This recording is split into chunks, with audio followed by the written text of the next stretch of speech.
I'm Robert Kennedy. I'm running for president of the United States.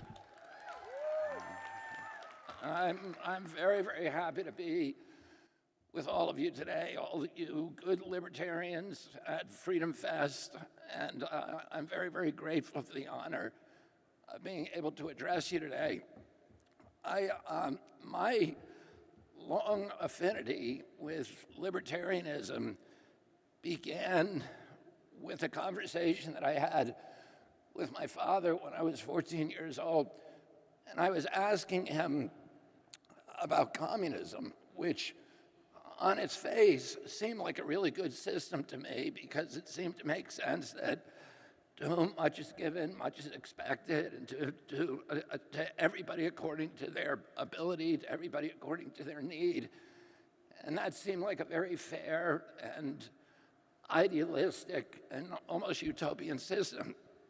And he explained to me the difference between democracy and a more militarized society by referring to the Spartans and the Athenians. And he said that democracy was designed and intended to liberate the human spirit and liberate our creative capacities, our creative inclinations, our creative abilities. And he said that's why you don't see very, very few people. The great achievement of the Spartans was war. But very few people today remember the names of the Spartan generals or even the battlefields or their great victories. But all of us know about the plays of Sophocles, the poetry of Aeschylus, the art, the literature, the sculpture, the architecture of ancient Greece. And Greece had achieved something that nobody else had, which was by focusing on perfect freedom for its citizenship, the ability to debate, to talk, to elevate themselves. They had created something that would endure through the ages. And throughout my own, a lot of people have a misunderstanding about freedom. They think of it as an excuse for self-indulgence, for self-interest, for elevating our own condition at the expense of our neighbors or our fellows. And in fact, the opposite is true. And true freedom, and this I think is something that libertarians recognize, and that's why you see kind of so much happiness and optimism among libertarians, is that there's this faith that each of us has inside of ourselves, a yearning to do good things, a yearning to build communities, a yearning to be kind, a yearning to be of service to other people, and that those impulses become stale and polluted and degraded when we're ordered to do those things. And when I was a little kid, I grew up in a community where I knew my neighbors, where when I went to the barber shop or to the local bookstore, there were awards hanging that from the local Boy Scouts because of contributions, or the local Little League, or the Boys Club. These were places that my brothers and sisters and I could work in the summertime, and there was a connection that we've lost today as our society has become more globalized, as we become more the servants of international markets, as technology has separated and atomized us, and as government has grown farther and farther distance and farther away from the average American. And the question is now, and that brings up base instinct, it encourages us, that atomization, that fragmentation, that balkanization is not a good place it's not fertile fields, let me put it that way, for those virtues of compassion and kindness. In the community I grew up in, if you improved your fortune, it was likely you were improving the fortune of everybody around you. And there was a constant kind of reciprocal altruism that was going on, of kindness that brought out the best in human nature. And, you know, as president, I'm going to try to restore, and I'll tell you a little bit more later, that connection that people have to this sense of community, to a connection to the soil, to the ecology, to local markets and farms, by dismantling some of the subsidy structure that now incentivizes that atomization. And let me talk about that for a second. For 40 years as an environmentalist, and I invite any of you can go back in YouTube and see talks that I've been giving on this issue for many years. And I've always said the same thing when people ask me, what's the most important thing that we can do to protect our environment? I've always said the same thing. It's free market capitalism. And the reason, and this, by the way, is antithetical to some of the core beliefs of mainstream environmental movement. But my pathway to become an environmentalist was a little different. I went to work for a commercial fisherman on the Hudson River in early 1984, and I spent 35 years representing people whose livelihood depended on the waterways. And these were people, you know, we have the oldest commercial fishery in North America on the Hudson. It's 350 years old. Many of the people I represent come from families that have been fishing the river continuously since Dutch colonial times. It's a traditional gear fishery. They use the same fishing methods that were taught by the Algonquin Indians to the original Dutch settlers of New Amsterdam and then passed down through the generations. And it's a self-regulating fishery. The fishermen, the fishing families count the fish every year and count the recruiters. In other words, the fish that are going to provide next year's fishery. And if there are not sufficient numbers coming into the river, they agree by agreement to lift their nets certain days of the week in the entire Hudson. Every fishing family lifts their nets and lets the recruiters by.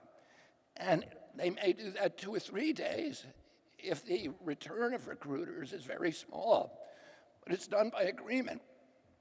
And as the result of that, and as the result of our work on the Hudson is an international model for ecosystem protection. This is a river that was abused by big polluters.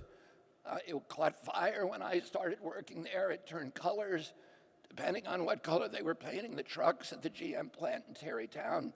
It was dead water for 20-mile sections north of New York City, south of Albany, zero dissolved oxygen.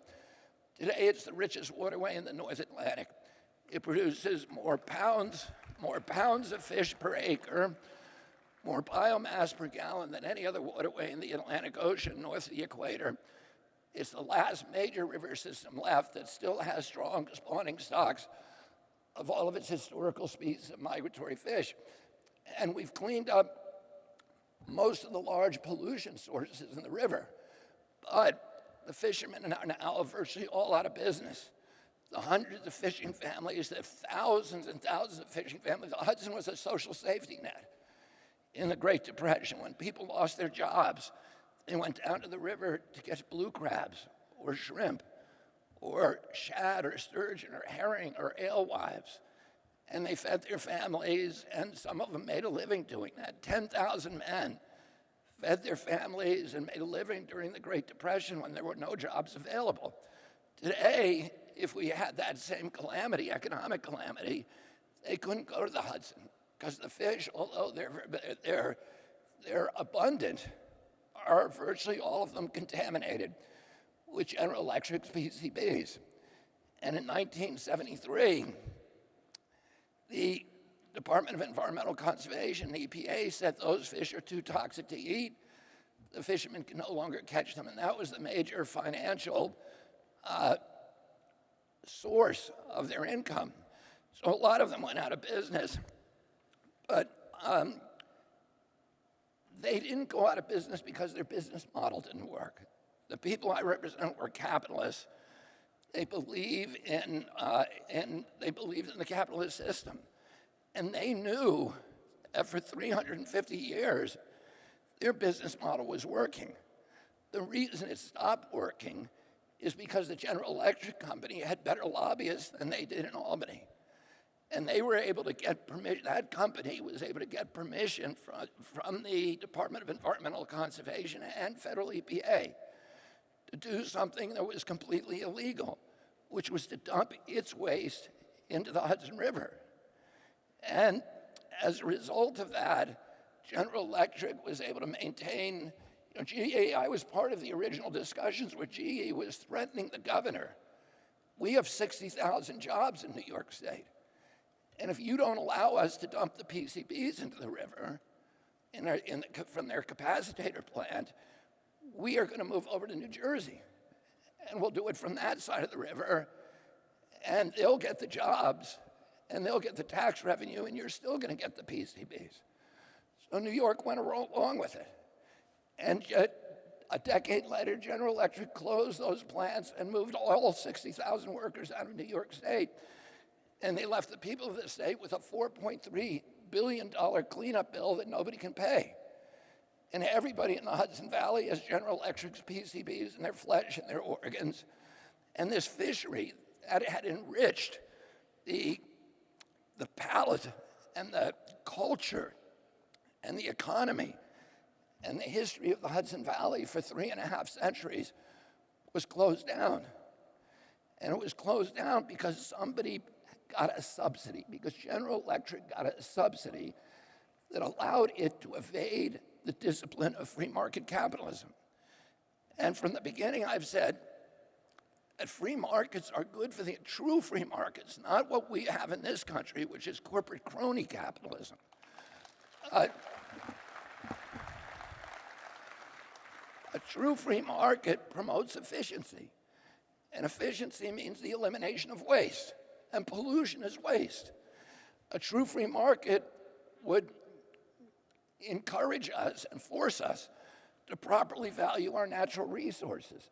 And it's the undervaluation of those resources that cause us to use them wastefully. In a true free market, you can't make yourself rich without making your neighbors rich and without enriching your community. But what polluters do is they make themselves rich by making everybody else poor. They raise standards of living for themselves by lowering quality of life for the rest of us. And they do that by escaping the discipline of the free market. You show me a polluter, I'll show you a subsidy. I'll show you a fat cat using political clout to escape the discipline of the free market and force the public to pay their production costs. That's what all pollution is. In a true free market, if you're an actor in a true free market would require every actor in the marketplace to pay the full cost of bringing his product to market. And that includes the cost of cleaning up after yourself, cleaning up your mess, which was a lesson that we were all supposed to have learned in kindergarten. But polluters do something different. They figure out ways to externalize their costs and force the public to shoulder those costs, the way that the public of New York is now shouldering permanently the cost of General Electric's capacitors. And when they can do that, it means they can lower the price of the product and outcompete their law-abiding competitors by cheating the free market. And that activity, that action distorts the entire marketplace. And none of us gets the advantages of the freedom, of the prosperity, of the enrichment that free market capitalism otherwise promises our country. And you know, I grew up in the 60s, and I met Rachel Carson when I was a little boy through my uncle, President Kennedy, and he went to bat for her when Monsanto was trying to destroy her reputation. And I was around in 1970. 1969, the Cuyahoga River burned for a week with flames that were 8 stories high and they couldn't be put out. The Lake Erie that year was declared dead, 0 dissolved oxygen, no fish life left in the lake. We had a Santa Barbara oil spill that closed all the beaches of Southern California and destroyed the economy, the recreational economy for 6 months. The eastern and Adam peregrine falcon that year went extinct. It's the most beautiful predatory bird in North America. And it went extinct from DDT poisoning. And all of those insults drove 20 million Americans out onto the streets. In 1970, the largest public demonstration in American history, demanding that our political leadership return to the American people the ancient environmental rights that had been stolen from our citizens over the previous 80 years through basically corporate corruption, where corporations were now allowed to violate the free market, to violate the law by cheating, by getting these hidden subsidies for themselves through pollution that allowed them to outcompete their competitors and rewarded the lowest forms of corporate behavior. And the political system responded. Congress, over the next 11 years, passed 28 environmental laws, the Clean Air Act, the Clean Water Act, the Safe Drinking Water Act, the Endangered Species Act, and a number of others. And all of those laws were intended ultimately to restore true free market capitalism by forcing actors in the marketplace to pay the true costs of bringing their product to market. And each one of those laws, we wrote into those laws provision called a citizen supervision, because we knew the government agencies were going to get captured and they wouldn't enforce the law. So we put a provision in each of those laws that allows individual citizens whose livelihoods, whose property is damaged by pollution, to step into the shoes of the United States Attorney and prosecute the polluter on their own as if they were the U.S. Attorney for injunctive relief and for penalties. And that's what I brought hundreds and hundreds of those lawsuits against people who were cheating the free market, contaminating our environment, poisoning our children, et cetera. And I told people during all that period, don't call me an environmentalist, call me a free marketeer. So I'm going out into the marketplace and I'm catching the cheaters. And I'm saying to them, I'm going to force you to internalize your costs the same way that you internalize your profits. Because as long as you are cheating the marketplace, none of us gets the advantages of the efficiency, the democracy, the prosperity that free market capitalism otherwise promises our country. And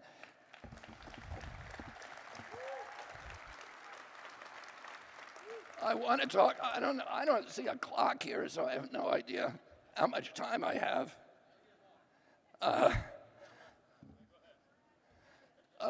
I want to talk a little bit about the response to COVID, and how that system was used to rob us of our civil rights. We live in this period right now. The ambition of every totalitarian system in the history of mankind has been to control every aspect of human behavior, our transactions, our movements, our relationships with other people, our reading material, our communications, et cetera. But none of them has ever been able to do it because the technology simply didn't exist. You could keep secrets back then. Today, we're faced with this retinue of these intrusive new surveillance technologies, like AI, which is frightening in its capacity to control human behavior, like facial recognition systems, which are now ubiquitous in this country almost as much as they are in China, with GPS systems on your watches and your cell phone and your automobile that are following you every moment of the day. With now, I believe they're now permitted 415,000 low-altitude satellites that are going to be able to surveil literally every inch of the globe 24 hours a day. With cell phones and other devices in your home that are listening to your conversations all day long. And you have these individuals, including Bill Gates, who are building these giant data centers that are going to allow them to monetize your personal conversations and then market them and sell them, sell your information to people around the globe. It's a new gold rush, a new oil rush. The information is now the most valuable asset on the globe, and they can now harvest it and sell it. And those surveillance technologies are also potentially instruments of frightening instruments of control. And what I've been making the point is that given we're creating this system of turnkey totalitarianism, where if the wrong person steps into the White House and wants to take advantage of those policies, and they now have the intelligence agencies who have demonstrated their willingness to work along on those projects, the CIA, the FBI, the NSA, et cetera, that they will have a system in place in which they can impose total control on the American people. And if they do it in this country, the rest of the world is lost because we're the exemplary democracy of the world. And that our response to that should be to be pouring concrete on our constitutional rights, on our Bill of Rights. And 10 minutes, and raising the barrier against these kind of intrusions. But what was our response? I mean, first of all, we know it was not a good response for public health. The Wall Street Journal did an article this week that said the silencing of dissenters like me, and I was the first person that the Biden administration ordered censored. And we now know, and this is in Judge Doty's decision that he released this week, or on July 4th, and on January 21st, the Biden administration came into office. On January 23rd, they ordered Twitter and Facebook to censor me. And 3 weeks later, I was removed, went from 800,000 followers. But we saw that, and it didn't do any good. It didn't help public health. What the Wall Street Journal articles did, Wall Street Journal said that censoring of the doctors, the scientists, the people who were criticizing some of these policies actually took lives. And the number of lives, we don't know, we'll never know. But we do know this, that whatever we were doing in this country was not good policy. We have 4.2% of the global population. How come we had 16% of the COVID deaths?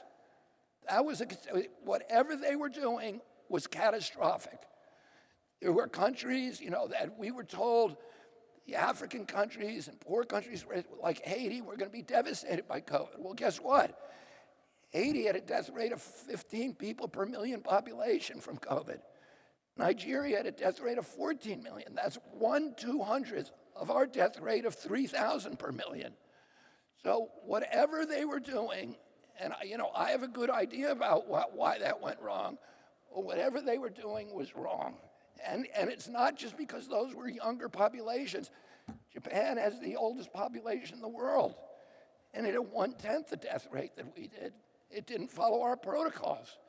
So, but the response was not, we saw this all from the beginning, and all of us were troubled by this. It was not a public health response.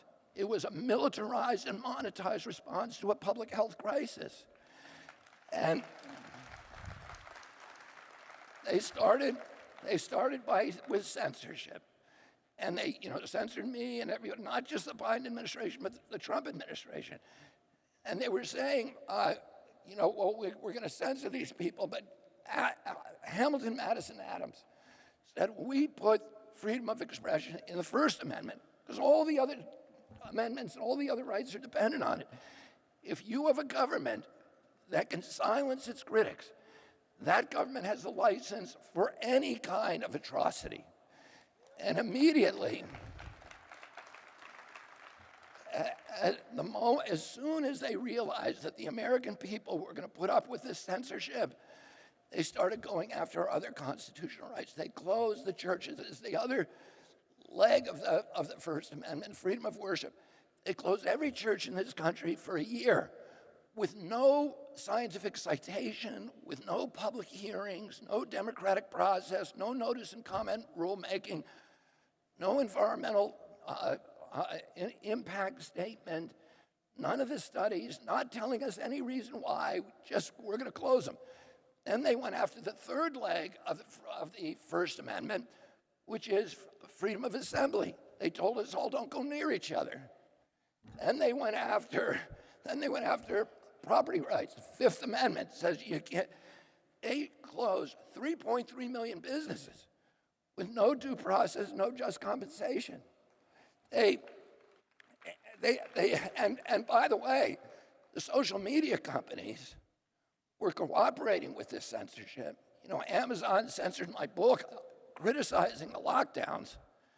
And my book, not the Fauci book, but they censored the Fauci book too, but another book that I did with Joe Mercola, they took it off their shelves. And meanwhile, Jeff Bezos was allowed to close down all of his competitors and train the entire American public that to buy things from Amazon. So, it was a $4 trillion shift in wealth from the poor and the middle class in this country to the super rich. We created a billionaire a day during the lockdown, 500 new billionaires. The people who came in, this Oxfam study, the people who came into the lockdown with $1 billion increased their wealth on average by 30%. Then they went after jury trials. So they told they said, if you're involved in a countermeasure, if you're a vaccine company or remdesivir or any of these other countermeasures or a hospital, nobody can sue you no matter how reckless you are, no matter how negligent your conduct, no matter how toxic the products that you're forcing on people, no matter what you do, you cannot be sued. Here's what the Seventh Amendment says. No American shall be denied the right of a trial before a jury of his peers in case there are controversies exceeding $25 in value. There's no pandemic exception, and the framers knew all about pandemics. There were two epidemics during the Revolution, one that decimated the armies of Virginia, malaria epidemic, and another one that froze in place for months, a smallpox epidemic, the Army of New England. In fact, when we took the city of Montreal, Benedict Arnold's troops went in there and we won that battle and took the city. They had to withdraw because they didn't have the manpower due to the smallpox epidemic. Otherwise, Canada today would be part of the United States. And the framers all knew that. So they were, and then between the end of the war and the ratification of the Bill of Rights, there were epidemics in every city. There was smallpox, cholera, yellow fever epidemics that killed tens of thousands of people, including many of the family members of people who signed the Constitution, the Declaration of Independence. The constitutional framers, almost all of them lost people to these epidemics. So they knew all about it, but they did not put an epidemic exception into the Constitution. They wrote that document for hard times, not for easy times.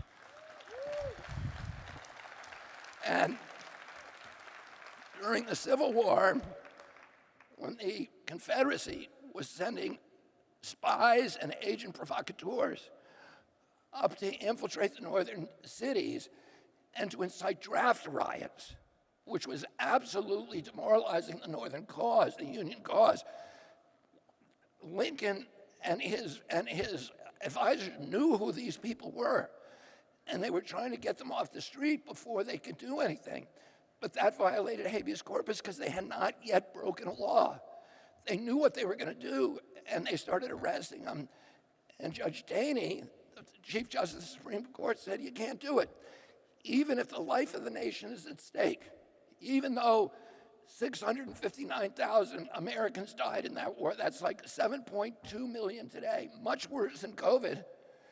And he said, it doesn't matter. You can't do it. It's the Constitution. It's more important than anything. And then we went after the Fourth Amendment, all of these prohibitions on wireless searches and seizures, or warrantless searches and seizures. We obliterated that through all the track and trace surveillance and all the other new instrumentalities of surveillance that we've put in place. So I'm being given a signal to shut up. Well, let me just say this. Let me say this. When I went to Germany, to Berlin, in August of 2020, right when the pandemic was kind of at its height, and I spoke to a crowd that is estimated 1.3 million people. There were people from all over Europe who were disturbed by what was happening. And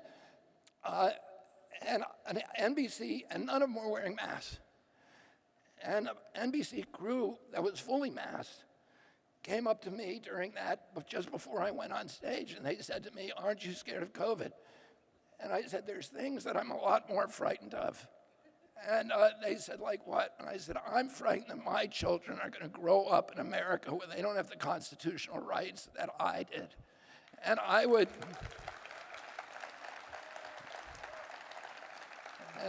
remind you all of something every person in this room already knows. There's a lot worse things than dying, and living like a slave is one of those. Thank you very, very much.